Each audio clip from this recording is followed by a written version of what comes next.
इस वीडियो में हम सिलेंडर की 3D मॉडल सॉलिडवर्क्स में डिज़ाइन करेंगे। सिलेंडर की 3D मॉडल सॉलिडवर्क्स में डिज़ाइन करने के लिए सबसे पहले फाइल के ऊपर क्लिक करके न्यू सेलेक्ट कर ले और इस विंडो से पार्ट सेलेक्ट करके एंड से ओके। इसके बाद डिज़ाइन ट्री से फ्रंट प्लेन सेलेक्ट करके स्केच सेलेक्ट कर ले। सेलेक्ट लाइन टूल और ओरिजिन के ऊपर क्लिक करके राइट साइड पर एक हॉरिजॉन्टल लाइन ड्रॉ कर ले। इसके बाद अपवर्ड एक वर्टिकल लाइन ड्रॉ कर ले। इसके बाद राइट साइड पर एक स्मॉल हॉरिजॉन्टल लाइन ड्रॉ कर ले। इसके बाद अपवर्ड एक वर्टिकल लाइन ड्रॉ कर ले और इसके बाद लेफ्ट साइड पर एक स्मॉल हॉरिजॉन्टल लाइन ड्रॉ कर ले। इसके बाद अगेन अपवर्ड एक वर्टिकल लाइन ड्रॉ कर ले और इसके बाद अगेन राइट साइड पर एक हॉरिजॉन्टल लाइन ड्रॉ कर ले। इसके बाद अपवर्ड एक वर्टिकल लाइन ड्रॉ कर ले और इसके बाद लेफ्ट साइड पर एक स्मॉल हॉरिजॉन्टल लाइन ड्रॉ कर ले और इसके बाद अपवर्ड एक वर्टिकल लाइन ड्रॉ कर ले। इसके बाद अगेन लेफ्ट साइड पर एक हॉरिजॉन्टल लाइन ड्रॉ कर ले और इसी तरह डाउनवर्ड ओरिजिन तक एक वर्टिकल लाइन ड्रॉ कर ले। इसके बाद सेलेक्ट स्मार्ट डायमेंशन टूल और इस लाइन को सेलेक्ट करके इसकी डायमेंशन आप टाइप कर ले 13.5 एंड देन प्रेस एंटर। इसके बाद इस लाइन को सेलेक्ट कर ले और इस लाइन को सेलेक्ट करके इनके दरम्यान जो डिस्टेंस है वो है 16, यहाँ पर आप देख सकते हैं। ठीक है, तो यहाँ पर आप टाइप कर ले 16 एंड देन प्रेस एंटर।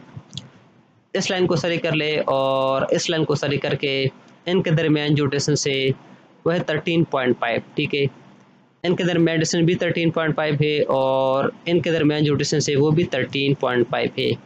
तो यहाँ पर आप टाइप कर ले 13.5 एंड देन प्रेस एंटर। इसके बाद इस लाइन को सेलेक्ट कर ले और इस लाइन को सेलेक्ट करके इनके दरमियान जो डिस्टेंस है वो है 25। ठीक है, इन सेंटर लाइन से यहाँ तक। यहाँ पर आप टाइप कर ले 25 and then press enter. Again इस लाइन को सेलेक्ट कर ले और इस स्मॉल वर्टिकल लाइन को सेलेक्ट करके इनके दरमियान जो डिस्टेंस है वह है 22.5।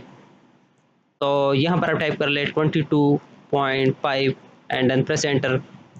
इसके बाद हम इसकी वर्टिकल डायमेंशन अप्लाई करेंगे। ठीक है, जो वर्टिकल डायमेंशन है वो इस व्यू में मौजूद है। सबसे पहले इस वर्टिकल लाइन को सेलेक्ट करके इसकी डायमेंशन आप टाइप कर ले 7 एंड देन प्रेस एंटर। इस लाइन को सेलेक्ट कर ले और इसकी डायमेंशन आप टाइप कर ले 5, यहाँ पर आप देख सकते हैं। ठीक है, एंड देन प्रेस एंटर। इस लाइन को सेलेक्ट कर ले और इसकी डायमेंशन है 15, यहाँ पर आप देख सकते हैं। तो 15 टाइप करके एंटर प्रेस कर ले। इसके बाद इसकी जो ओवरऑल हाइट है वो है 72। ठीक है, यहाँ पर आप देख सकते हैं। इस लाइन को सेलेक्ट कर ले और इस लाइन को सेलेक्ट करके ओवरऑल हाइट आप टाइप कर ले 72 एंड देन प्रेस एंटर। इसके बाद इस लाइन को सेलेक्ट कर ले और इस स्मॉल हॉरिजॉन्टल लाइन को सेलेक्ट करके इनके दरमियान जो डिस्टेंस है वो है 3। ठीक है, यहाँ पर आप देख सकते हैं। तो 3 टाइप करके एंटर प्रेस कर ले एंड से एग्जैक्ट स्केच। इसके बाद revolve post base tool select कर ले और एक्सिस ऑफ रिवोल्यूशन के लिए इस लाइन को सेलेक्ट कर ले एंड से ओके। अगेन डिजाइन ट्री से फ्रंट प्लेन सेलेक्ट करके स्केच सेलेक्ट कर ले। इसके बाद सेलेक्ट रेक्टेंगल टूल और यहाँ पर एक रेक्टेंगल ड्रॉ कर ले। इसके बाद सेलेक्ट स्मार्ट डायमेंशन टूल और इस हॉरिजॉन्टल एज को सेलेक्ट कर ले और रेक्टेंगल की इस हॉरिजॉन्टल लाइन को सेलेक्ट करके इसकी डायमेंशन आप टाइप कर ले 2, यहाँ पर देख सकते हैं। ठीक है, 2 टाइप करें एंड देन प्रेस एंटर। इसके बाद इस वर्टिकल लाइन को सेलेक्ट करके इसकी डायमेंशन आप टाइप कर ले 3। ठीक है, ये जो कट है तो 3 टाइप करके एंटर प्रेस कर ले। इसके बाद सेंटर से यहाँ तक जो डायमेंशन है वो है 16, यहाँ पर आप देख सकते हैं। ठीक है, ओरिजिन को सेलेक्ट कर ले और इस वर्टिकल लाइन को सेलेक्ट करके यहाँ पर डायमेंशन आप टाइप कर ले 16 एंड देन प्रेस एंटर। इसके बाद सर्कल टूल सेलेक्ट कर ले और ये जो वर्टिकल लाइन है इसके मिड पॉइंट के ऊपर क्लिक करके एक सर्कल ड्रॉ कर ले। ठीक है, इस लाइन को सेलेक्ट कर ले और इसको कंस्ट्रक्शन ज्योमेट्री में कन्वर्ट कर ले। इसके बाद ट्रिम टूल सेलेक्ट कर ले और सर्कल की जो इनर पोर्शन है इसको ट्रिम कर ले एंड से ओके। इसके बाद सेलेक्ट लाइन टूल और यहाँ से फॉर कंस्ट्रक्शन जो ऑप्शन है इसको सेलेक्ट कर ले और एक वर्टिकल कंस्ट्रक्शन लाइन ड्रॉ कर ले एंड से एग्जैक्ट स्केच। इसके बाद रिवॉल्व कट टूल सेलेक्ट कर ले। ठीक है, और एक्सिस ऑफ रिवोल्यूशन के लिए इस लाइन को सेलेक्ट कर ले एंड से ओके। इसके बाद सेलेक्ट लीनियर पैटर्न टूल और डायरेक्शन के लिए स्पेस को सेलेक्ट कर ले या स्पेस को सेलेक्ट कर ले। ठीक है, और इसके बाद इस एरो के ऊपर क्लिक करके यहाँ से कट रिवॉल्व वन जो है इसको सेलेक्ट कर ले। ठीक है, यहाँ पर नंबर ऑफ आइटम जो है वो आप टाइप कर ले 1 2 3 4 5 6 7 8।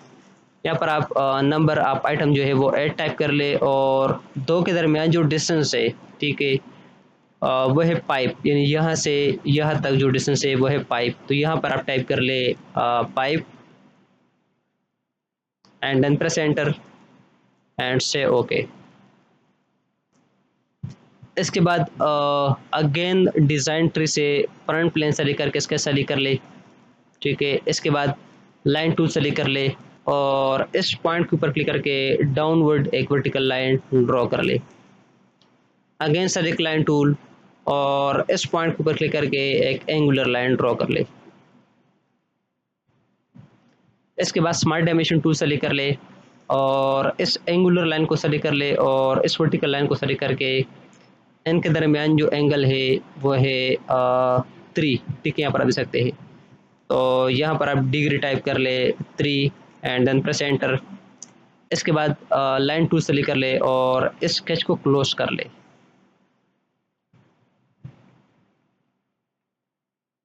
सेलेक्ट लाइन टूल और यहाँ से फॉर कंस्ट्रक्शन जो ऑप्शन है इसको सेलेक्ट कर ले और यहाँ पर एक वर्टिकल लाइन ड्रॉ कर ले। ठीक है,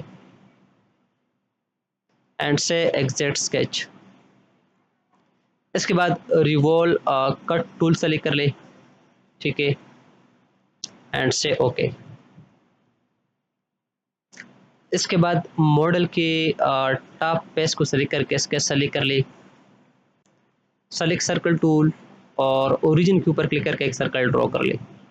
इसके बाद स्मार्ट डायमेंशन टूल सेलेक्ट कर ले और इस सर्कल को सेलेक्ट करके इसकी जो डायमेंशन है, ये जो होल है, ठीक है, इसकी डायमेंशन है 25। तो यहाँ पर आप टाइप कर ले 25 and then press enter and से एग्जैक्ट स्केच। इसके बाद एक्सट्रूड कट टूल सेलेक्ट कर ले। ठीक है, और इसके बाद यहाँ से आप सेलेक्ट कर ले अप टू नेक्स्ट एंड से ओके। अगेन मॉडल की इस टॉप पेज को सेलेक्ट करके स्केच सेलेक्ट कर ले। सेलेक्ट सर्कल टूल और ओरिजिन के ऊपर क्लिक करके एक सर्कल ड्रॉ कर ले। ठीक है, और यहाँ से फॉर कंस्ट्रक्शन जो ऑप्शन है इसको सेलेक्ट कर ले। सेलेक्ट स्मार्ट डायमेंशन टूल और इस सर्कल को सेलेक्ट करके इसकी डायमेंशन आप टाइप कर ले 40। ठीक है, जो PCD है, PCD का जो डाया है वो है 40। तो यहाँ पर आप टाइप कर ले 40 एंड देन प्रेस एंटर। इसके बाद अगेन सेलेक्ट सर्कल टूल और जो PCD है इसके क्वाड्रेंट के ऊपर क्लिक करके एक सर्कल ड्रॉ कर ले। Again select smart dimension tool और इस स्मॉल सर्कल को सेलेक्ट करके इसका जो डाया है वो है 4। ठीक है, यहाँ पर आप देख सकते हैं। तो यहाँ पर आप टाइप कर ले 4 एंड देन प्रेस एंटर। इसके बाद यहाँ से सर्कुलर स्केच पैटर्न सेलेक्ट कर ले। ठीक है, और सेंटर पॉइंट के लिए इस ओरिजिन को सेलेक्ट कर ले। ठीक है, एंड एंटिटीज टू पैटर्न इस सर्कल को सेलेक्ट कर ले। ठीक है, और नंबर ऑफ आइटम जो है वो 4 है। ठीक है, 1 2 3 4। यहाँ पर आप टाइप कर ले 4 एंड से ओके। और इसके बाद यहाँ से आप सेलेक्ट कर ले फुली डिफाइन स्केच, कैलकुलेट के ऊपर क्लिक कर ले, ठीक है, एंड से ओके, एंड से exact sketch. Again select extrude cut tool, ठीक है, और यहाँ से आप सेलेक्ट कर ले थ्रू ऑल, ठीक है, एंड से ओके। इसके बाद यहाँ पर पैलेट लगी हुई है, ठीक है, 2.5 पीरियड्स के साथ यहाँ पर पैलेट लगानी है हमने। सो सेलेक्ट पैलेट टूल, ठीक है, और रेडियस की वैल्यू, रेडियस की जो वैल्यू है वो आप यहाँ पर टाइप कर ले 2.5 एंड देन प्रेस एंटर, और इस एच को सेलेक्ट कर ले एंड से ओके। इसके बाद यहाँ पर चैम्पर लगी हुई, ठीक है, यहाँ पर चैम्पर है। सो चैम्पर अप्लाई करने के लिए इस लेस को एक्सपेंड करके यहाँ से चैम्पर सेलेक्ट कर ले, और इसकी जो डायमेंशन है वो है 0.5 एंड 245 डिग्री, ठीक है। सो यहाँ पर डायमेंशन आप टाइप कर ले 0.5 एंड देन प्रेस एंटर, और जो इनर एज है, इनर जो सर्कुलर एज है इसको सेलेक्ट कर ले, ठीक है, एंड से ओके। इसके बाद अगर आप मॉडल्स के ऊपर कलर अप्लाई करना चाहते हैं तो यहाँ पर हमारे पास बहुत सारे कलर्स मौजूद है, ठीक है। अपीयरेंस के ऊपर क्लिक करें, यहाँ पर हमारे पास बहुत सारे कलर्स मौजूद है। सो हम यहाँ से कलर अप्लाई कर लेते हैं, ठीक है।